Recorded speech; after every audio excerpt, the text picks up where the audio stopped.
مرحبا بكم إلى بروباغندا فقرات برنامجنا، حيث نفند الأخبار التي نعتقد أن وراءها دوافع سياسية.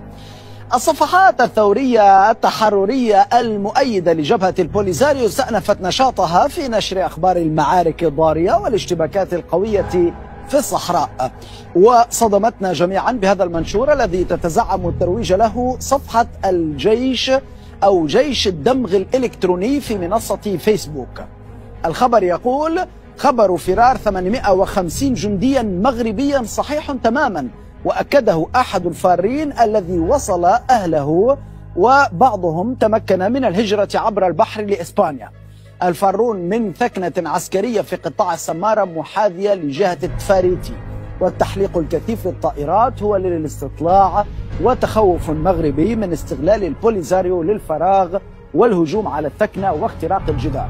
الجنود الفارون تحدثوا عن أوضاع كارثية واحتقار من قياداتهم، وكثيرون ينتظرون الفرصة للنجاة بأنفسهم، وتفاصيل أخرى ستنشر في الوقت المناسب. كما يقول المنشور: هاشتاج جيش الدمغ الإلكتروني، البوليزاريو تنتصر، هاشتاج الصحراء الغربية. هذا المنشور أعد نشره مئات المرات ونال رواجا كبيرا، وقد أجهدنا بالفعل أنفسنا في العثور على أصل له في أي وسيلة إعلام مقروءة أو مسموعة أو مرئية مغربية ولا حتى إسبانية، ولكن دون جدوى لأنه برمته كاذب.